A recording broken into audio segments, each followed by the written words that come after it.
plaintiff, Jimmy Howard Sr., dated the defendant's mother for over 4 years.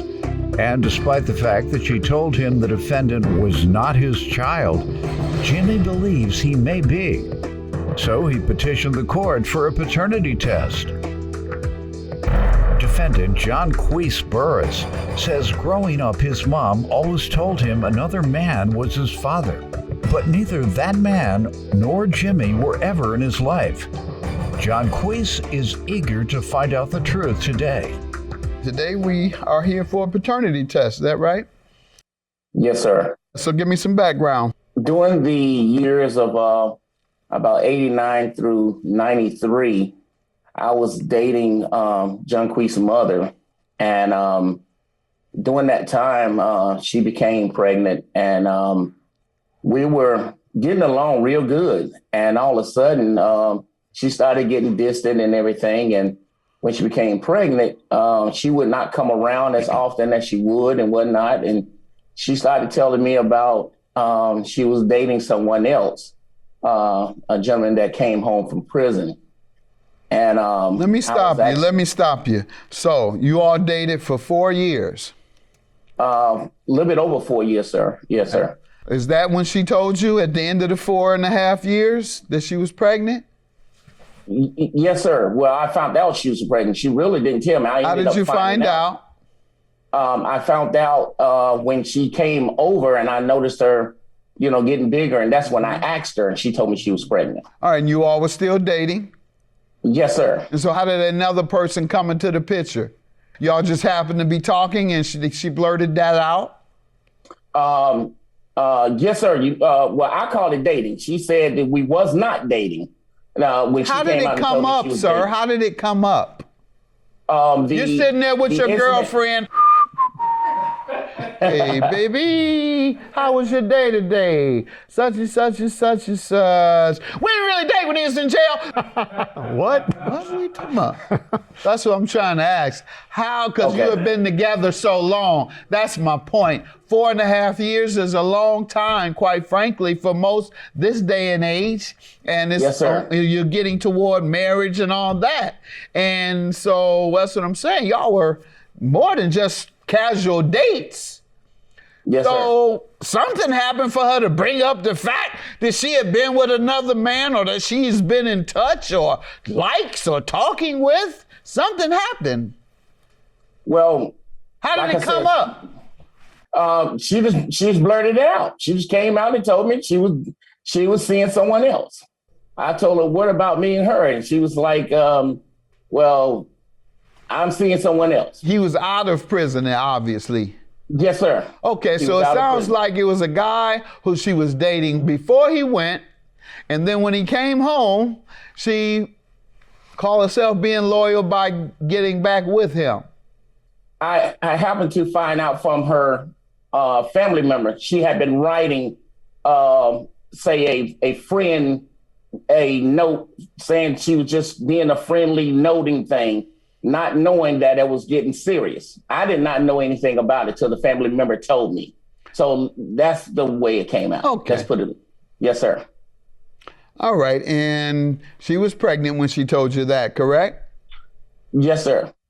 Defendant John Queese Burris believes the plaintiff may be his father, despite the fact that his mother told him another man was his father. So he took a DNA test today to find out the truth. How did things go from there? Well, it actually went down here. She told me that don't worry about the baby is not yours, and don't worry about anything, and we're cutting it off from that point on. So I told her, okay, so be it. So I, continued my life the way it was, and as I went to visit my mom, John Queese's mother was always over there. And when she had John Queese, she happened to be over there with the baby. So that's when my mom came out and said, you want to see your baby? And I say, Mom, that's not my baby. His mom told me that that's not my baby. So how is she telling you one thing when she's telling me something else? So I'm asking my mom, who do I believe? I said, I don't know what to, say. So I told my mom I'm going to have a DNA test done. But at the time, Junquee's mom was telling me, don't worry about it. No, we're not going to do that. He's not yours. Don't worry about it. So she was eventually telling my mom one thing and telling me a whole different story. All right. And so that was back in 93 and 94, 95? Yes, sir. All right. So what has happened since then? Well, over that time and point, I've always asked her over time and time again, Your Honor, about having a DNA test. And at the same time, her family member was telling me it was mine. So to help out, as a man should, I was giving the defendant, the Junquee's mom, money to help out with the baby. Now, she was accepting the money and everything, saying she was, getting the baby something, thank you. She was telling me thank you and everything. But as time progressed, I also hear from the family member that she's using the money for dope and whatnot, and she was smoking dope and everything. I was How long did you do that? I'll be honest with you. How long did you do that? For about a year and a half. And then what? And then from that year and a half, after that time was over with, that's when she neglected, not to say anything to me. I ended up seeing her at a department store, and I asked her again, how was he doing? She told me, don't worry about it. So that's when I really stood back and left it alone. Okay, there you go. And you never got out with it and left it alone. There you go. And it's been left alone since that time. That's essentially what you're saying. Yes, sir. How did it come back up? It came back up because when my mom died, well, let me go back. I visit my mom, and Junquees again was there at the house. What year was that? This was in maybe about 2010. Okay, 2010, what happened? I think about 8 years old. All right. And when my mom passed away, Junquees happened to be there for the funeral. Mm-hmm. And my oldest son came to me and said, Grandma told me that she wanted me to get to know Junquees. And I told my oldest son that Junquees is not my child from what his mother is saying. So my oldest child got mad at me, told me, Dad, it's not fair. You didn't tell me anything. I had a brother. I said to my oldest son, if I know, you would know. I said, for what you told me, he's not. So like I said before, that's how that came. What year was that? Up. August of 2012. Okay. So what has gone on since then? So after that, over the years, my son and Junquees started hanging out and everything else. And my son started talking to me. So I reached out for Junquees. When? Since he was older then. I think that was in, if I'm not mistaken, sir, that was in 2017. And him and I was talking back and forth. And that's how we became just good friends as far as talking and having a relationship as far as just talking. Defendant Junquees Burris believes the plaintiff may be his father, despite the fact that his mother told him another man was his father. So he took a DNA test today to find out the truth. Sorry? Hey, how's it going, Your Honor? Good. Well, growing up, the word father wasn't present in my life, you know what I mean? So growing up, I had, a storyline, everybody telling me, hey, your dad, no, that's your dad, this your dad, all confused growing up.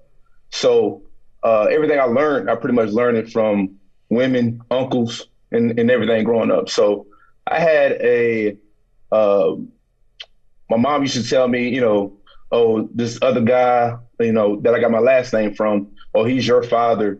But I've never seen him. All my aunts and everybody would say, oh, you look just like this dude. You look just like that dude, such and such. My grandma that I was spent most time with growing up in North Charlotte, which is Jimmy's mother, was a big impact in my life. She was always, calling my mom for me to come over, buying me my favorite snacks all the time. I hung out with her, and I would see my uncles, which is his brothers, over there. It was rare I seen Jimmy there. Almost never seen him there. And there would be times where I would see his other kids over there, which was speculated to be my little younger brothers. My grandma used to always tell me, hey, you got an older brother that's in college in Atlanta too. And I used to be so excited to know about it. Me and him didn't actually get we didn't actually meet until I was out of high school. So had to be around like 2013, 2014 when I actually met my brother. So we got to talking and everything, and he, gave me the storyline of how, grandma told him this and that, how I was his little brother. Our time would never meet, you know what I'm saying? So I never actually got to talk to my brother until he moved back to Charlotte from Atlanta or some school in Georgia that he was in. And we actually recalled, we linked up, went out for New Year's, and that's how we came about. My supposed dad, Jimmy right here, had a talk with me. And, my question to him was, why did it take so long? Because at this point, nobody's innocent. You, my mom, or you. Both, I need answers for both of y'all because a lot of time has passed. So when I ran across this with Jimmy, me and him on the phone, and he gave me the storyline. Well, I tried, I kept getting pushed away and everything. You can ask your aunt, which is my mom's sister. So I asked her, and everything, she confirmed everything that Jimmy was trying. My mom fell in love with this guy that was in prison, pushed Jimmy to the side, told him that I wasn't his. Jimmy was hurt coming by her job, which is my aunt, coming by my aunt's job to try to relay a message through my aunt to my mom that, that he wants to see his child, he wants to be there for me. And my aunt, she put the stamp on it that, yeah, he tried, but, your mama wasn't having it. So I would say, okay, I'm not gonna put all these bombs on you. You know what I'm saying? I ain't gonna put everything on you because, okay, me having kids now, I got two of my own. If somebody was doing that to me, it'd been rough. But one thing I would have never done was give up. And that's how I feel about the whole situation. Who brought up getting a DNA test? It was Jimmy. Okay. So he Jimmy. didn't give up. So he didn't give up. Well, and sir, I can understand now hearing him that perhaps you didn't know what to do. Maybe you did continue to think, I got to work with his mother to get this done. But you didn't, but I can see how you might think that. What are you going to say? Your Honor, I just want to let Jonquise know, I take, as far as being a man, I see your show all the time, sir. One of my favorite shows. I take responsibility of being a man. Yes, sir. It was more stuff I could have done. At the time when I got married, I told my wife that this is something that's keep on having the thorn in my side, and I want to know. She said, you should know. Every child should know who their parents are. When the time from him being an adult from 18 to his age now, I've been reaching out, trying to find what's the best step to do. I take initiative to say, yes, I could have pushed a little bit stronger, but also doing all of this trial and time, which I didn't mention too. I had gotten hurt at work and didn't know I was going to be here. I had fell off a 6-foot dock, got knocked off a 6-foot dock and smashed my chest cavity wall and everything else. And I was in the hospital for maybe about 4 months and caught a staph infection and everything. But to that, during them years, I had to learn to walk again, use my hand again and everything else. But still, it always been in my mind. How long did it take you to recover? That took maybe about 3 or 4 years. Because to get 100%? Yes, sir. Well, I still have 48% use of my right arm and 58% losses in my left leg. Okay. All right. I can see how that might cause a delay. Defendant Jonquise Burris believes the plaintiff may be his father, despite the fact that his mother told him another man was his father. So he took a DNA test today to find out the truth. Let me hear from you. Last words you want to give me. Final remarks. Yes, sir. I just want to say all together, like I said, I did acknowledge that he was trying, but I feel like it was still excuses on top of that from time, because it was time period. My mom wasn't the strong point there to where he couldn't have got a DNA test, without her knowing. Because, it was kind of like drop off at grandma's house, the heck with him. You know what I'm saying? So that I just feel like I don't want it to be any excuses and everything on mom. You know what I'm saying? He couldn't get Mom it did until the best you were she could. 18. He couldn't get it until you were 18. I was there to sun up to sundown. At 18 and his beyond? mama. Yeah. Beyond Right. I even 18? went to school. I even went to school with his other son, which is my speculated brother. I went to the same high school and everything. So then we stayed in Charlotte, probably like 10 minutes away from each other. You know what I'm saying? So that's all I wanted to say. All right. He has tried. Whether he tried enough, I don't think that should change your opinion of his love and his desire to find out whether you're his son, because you're only 28, and you're how old? Oh, I'm 56, y'all. 56. You probably have got a good 30 years with him. You got 30 years to make up, or you Yes, have sir. a lot of time to make up. In fact, you could serve as his loving father longer than his absentee father. Yes, sir.